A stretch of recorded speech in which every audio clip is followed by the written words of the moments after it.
Sebelumnya, terimalah salam Budi dalam Dhamma Sotiotu Namo Buddhaya. Dalam video ini, saya akan memaparkan materi yaitu tentang Pabajita dan Garawasa. Sebelum memasuki materi Pabajita dan Garawasa, perkenalkan terlebih dahulu, saya Anatasari, mahasiswi Prodi Pendidikan Keagamaan Buddha semester 4. Sekolah Tinggi Agama Buddha Negeri Sriwijaya, Tangerang, Banten. Dan perkenalkan juga dosen pengampu mata kuliah media pembelajaran, yaitu ada Bapak Suta, Sarjana Pendidikan Magister Pendidikan Buddha. Nah, selanjutnya mari kita simak materi Pabajita dan Garawasa. Yang pertama yang akan kita bahas terlebih dahulu yaitu KD 3 yang saya ambil dari kelas 7 SMP.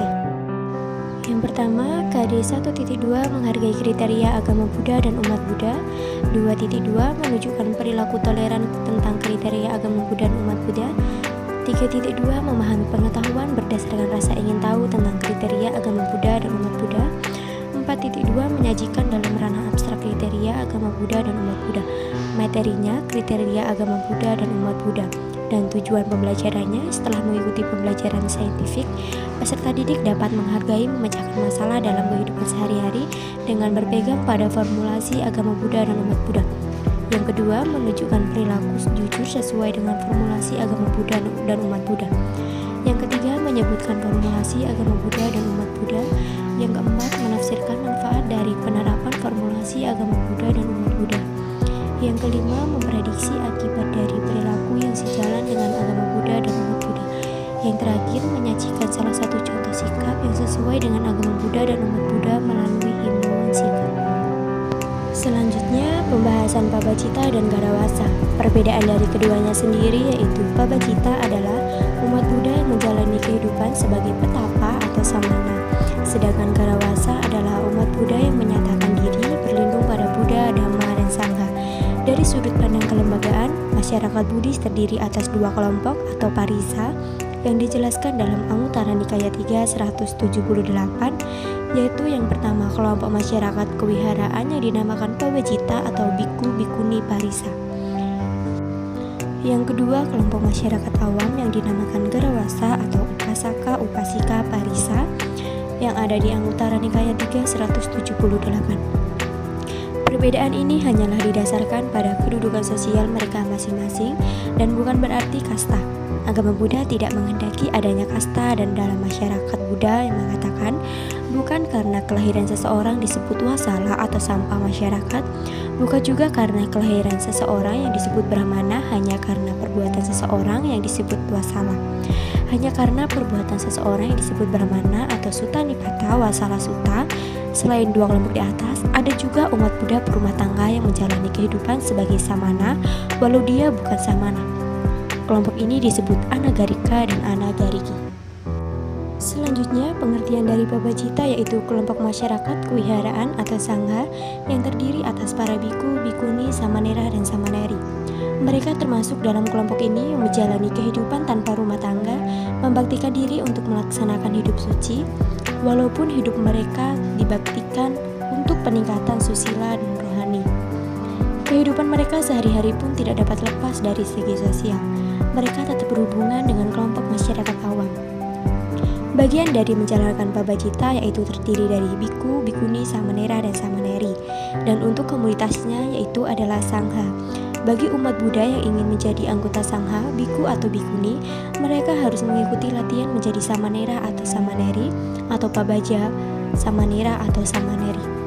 Menjadi samanera artinya menjadi murid dari anggota sangha yang sudah mempunyai wewenang atau masa kebikuannya sudah memenuhi syarat.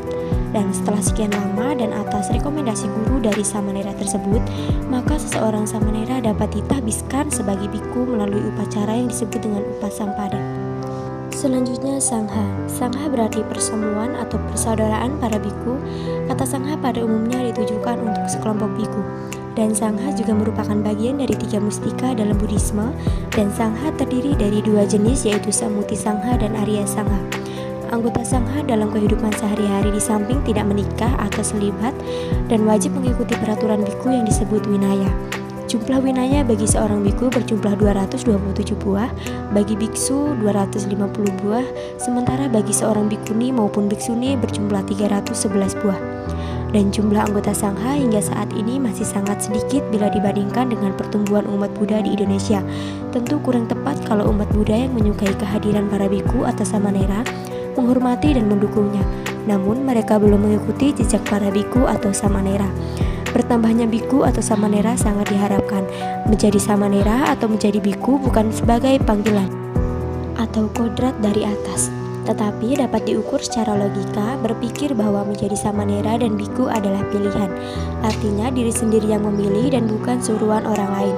Meninggalkan kehidupan tanpa rumah tangga, kenyataan secara jujur tidak semua orang dapat melakukannya, apalagi dengan tugas-tugas yang harus diemban tanggung jawab menjadi Buddha Sasana. Selanjutnya, kehidupan Babacita. Sebagai kehidupan Babacita, berarti membangun kehidupan yang baik dengan menjalankan aturan sila dan winaya, melepaskan diri dari segala bentuk kemelekatan keduniawian.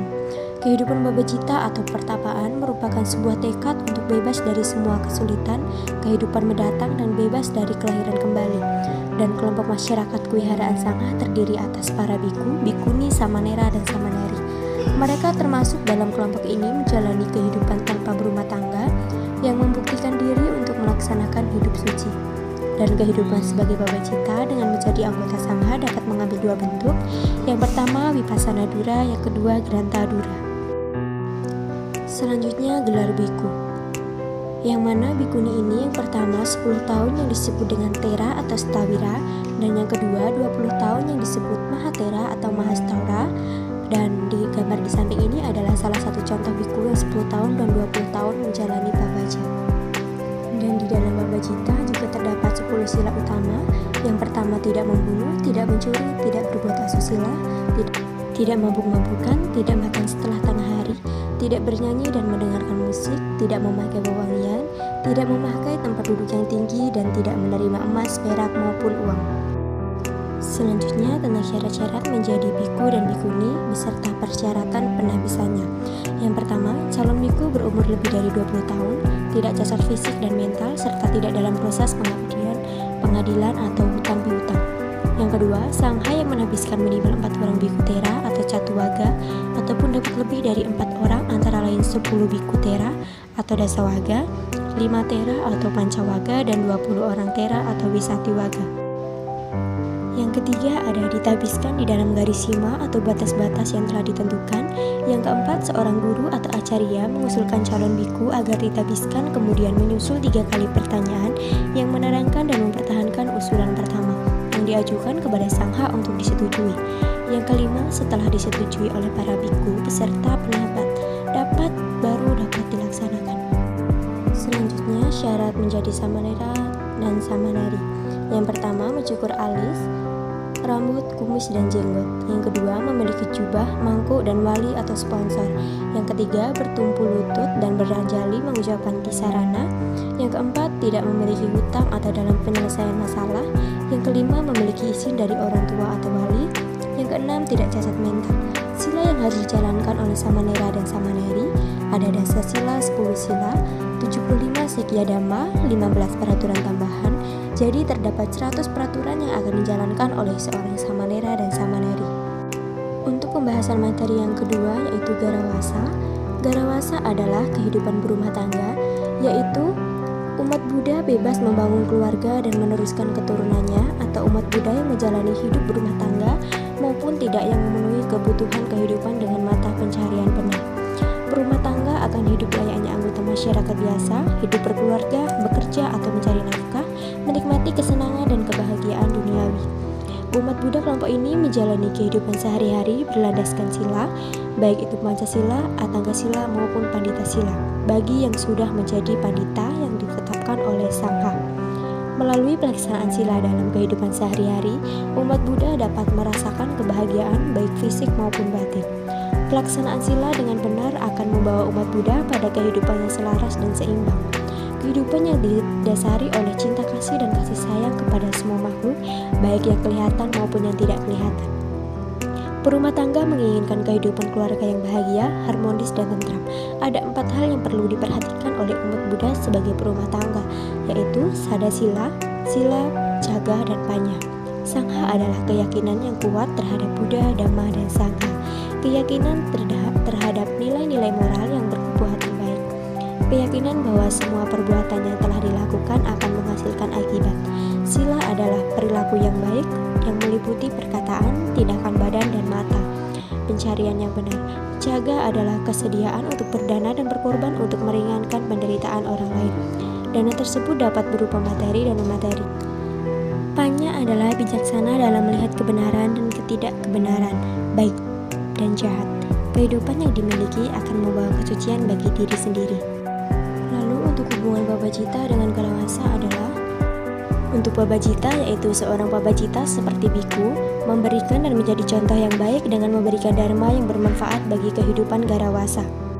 Dan untuk Garawasa adalah memberikan dana kepada Babajita berupa 4 kebutuhan pokok, yaitu makanan, jubah, obat, dan tempat tinggal, serta penghormatan dari Garawasa. Selanjutnya, 10 sifat baik berumah tangga, yaitu yang pertama ada peduli terhadap komunitas, menempatkan dharma terlebih dahulu, senang berdana, berjuang demi kemajuan dhamma, memiliki pandangan benar dan tidak percaya takayul, menjaga perbuatan dan perkataan, mencintai dan menghargai kerukunan maupun perdamaian, tidak iri dan cemburu, tidak menipu maupun munafik. Selanjutnya terdapat juga pandita atau orang bijaksana, yang mana ada 2 jenis, yaitu Romo sebagai pandita laki-laki dan Naramani sebagai perempuan. Mereka mendapat penghormatan sebagai pandita. Pandita dalam bahasa Pali adalah orang bijaksana yang biasanya disebut pandit. Sebutan untuk pandita laki-laki ialah Romo yang artinya bapak. Sebutan untuk pandita wanita ialah Ramani yang artinya ibu. Gelar pandita adalah gelar fungsional yang menunjukkan wewenang dan kewajibannya dalam melayani umat dalam kegiatan-kegiatan keagamaan. Pandita dalam organisasi Buddhis terdiri dari 2 jenis, yaitu pandita yang bertugas memimpin upacara dalam agama Buddha yang disebut pandita Lokapalasraya, dan pandita yang memberikan ceramah dhamma disebut pandita Dhammaduta. Umat awam dibagi berdasar pada tingkatan pengabdian, dan seorang umat Buddha yang menyatakan berlindung kepada Buddha, Dharma, dan Sangha melalui upacara Tisarana. Tisarana ini sekarang hanya berlaku bagi umat Buddha yang masih kanak-kanak, dan di samping berlindung kepada Buddha, Dharma, dan Sangha, seorang umat Buddha yang sudah dewasa juga wajib mengikrarkan 5 janji yang disebut Pancasila Buddha sebagai pegangan moral dalam kehidupannya sehari-hari. 5 janji itu diikrarkan di depan anggota Sangha. Mereka dinyatakan sebagai upasaka atau upasika untuk membantu tugas-tugas Sangha menyebarkan cita kasih dan dhamma maupun tugas-tugas sosial lain di masyarakat. Maka dari jumlah upasaka atau upasika ini dipilih dan diangkat menjadi pandita. Pengangkatan sebagai pandita didasarkan pada sejumlah pertimbangan, antara lain sada, sila, dan bakti, di samping pengetahuan dhamma serta kemampuan komunitas dan kepemimpinan. Beberapa jenjang kepanditaan yaitu Pandita Muda, Upasaka Bala Anu Pandita UBAP, Pandita Madya, Upasaka Anu Pandita UAP, dan Pandita Penuh Upasaka Pandita UP. Untuk memberikan penghormatan kepada para upasaka, upasika maupun kepada pandita sangat berjasa. Mereka diberikan gelar kehormatan sebagai Maha Upasaka atau Maha Upasika MU dan Maha Pandita MP. Bagi upasaka atau upasika yang sudah mendapat kepercayaan sebagai pandita, mereka harus lebih memperdalam dhamma dan melaksanakannya. Mereka juga wajib menjalankan pandita sila dalam kehidupan mereka sehari-hari. Mereka wajib menjaga pikiran, ucapan, dan tingkah lakunya agar dapat menjadi panutan umat Buddha. Nah teman-teman, berikut tadi materi yang bisa saya sampaikan. Semoga dengan mempelajari materi tentang Babajita dan Garawasa ini bisa bermanfaat buat kita semua. Mohon maaf jika ada kurang dalam pemaparan materi saya. Sebelumnya, terima kasih. Satyatu Namo Buddhaya. Oh iya teman-teman, jangan lupa like, komen, dan subscribe